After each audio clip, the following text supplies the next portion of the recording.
Earlier, Nigeria's First Lady Oluremi Tinubu, who also joined in marking the day, says gender-based violence remains one of the most widespread human rights violations, with nearly 1 in 3 women worldwide experiencing physical or sexual violence in their lifetime. She says, quote, "I urge us to seize this period as a call to action for each of us to challenge harmful behaviors," end quote. Although Nigeria is making remarkable progress, the First Lady says many women and girls, especially in rural and underserved areas, remain trapped in these cycles of violence and inequality. Joining me now is Chair, House of Reps Committee on Women Affairs and Social Development, Honorable Kafilat Ogbara. Thank you for joining us on TVC News at 10. Most of what we hear about are reactions when these crimes are committed. How do you think we can begin to implement sustainable structures and programs to prevent them? Thank you very much for having me. Well, the way we can go is the way the House of Representatives, led by Right Honorable Tajuddin Abbas, led the campaign today. What happened today is not just a campaign, it's a call to action. And we saw how the leadership of the House of Representatives, including the Deputy Speaker, Right Honorable Benjamin Kalu, came out to raise awareness, to drive advocacy, and also to inspire action. And I'm very sure a lot of people, a lot of Nigerians were inspired today. So we need more leaders, we need more political will, we need the people in authority to stand up and speak out about these issues.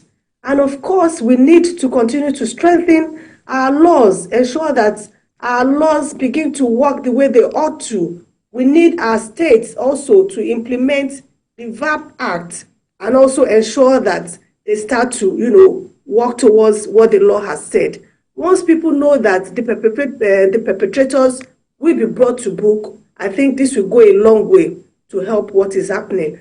So as we speak today, we have in every 10 minutes, we see a woman being killed, most especially by family members or, close relatives. So this is highly alarming, it's unacceptable, it's so devastating and demoralizing. So it is an emergency, and we all need to put our hands on deck. So this is the way to go. We must continue to raise awareness, continue to, sensitize people, do enough campaign, and let people know what is happening. Because not everybody knows, and we need to continue to talk about it. We need us as individuals, as private sector, to also play our role, even if it's just about, speaking out, reporting these issues, supporting survivors, and of course ensuring that we speak against traditional norms that are totally violating the rights of our women and girls. So this is the only way to go. We must continue, to advocate, continue to talk about it, speak about it, strengthen our laws, and ensure that perpetrators are brought to book. Nobody in any way, in any, strata should protect perpetrators of such acts. And this is why our march was to the Inspector General of Police.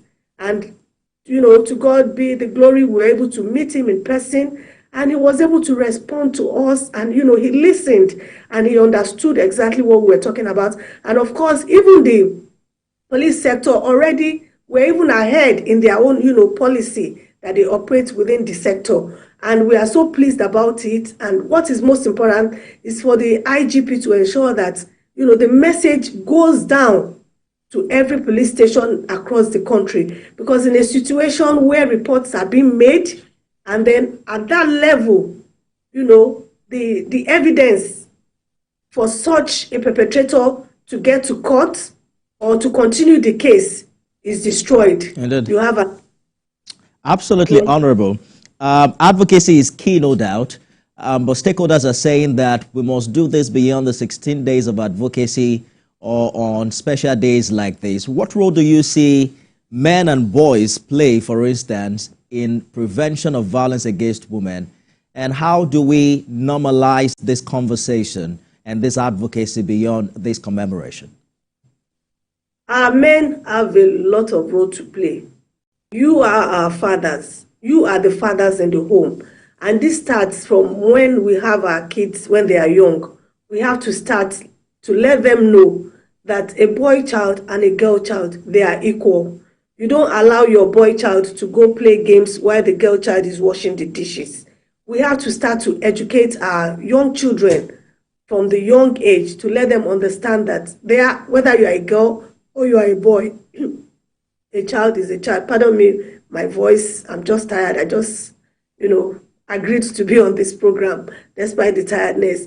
So we need to educate our children from the young age so that they know that they are equal. And for our boys as well, when we are speaking about protecting our girl child, we must not leave our boy children behind.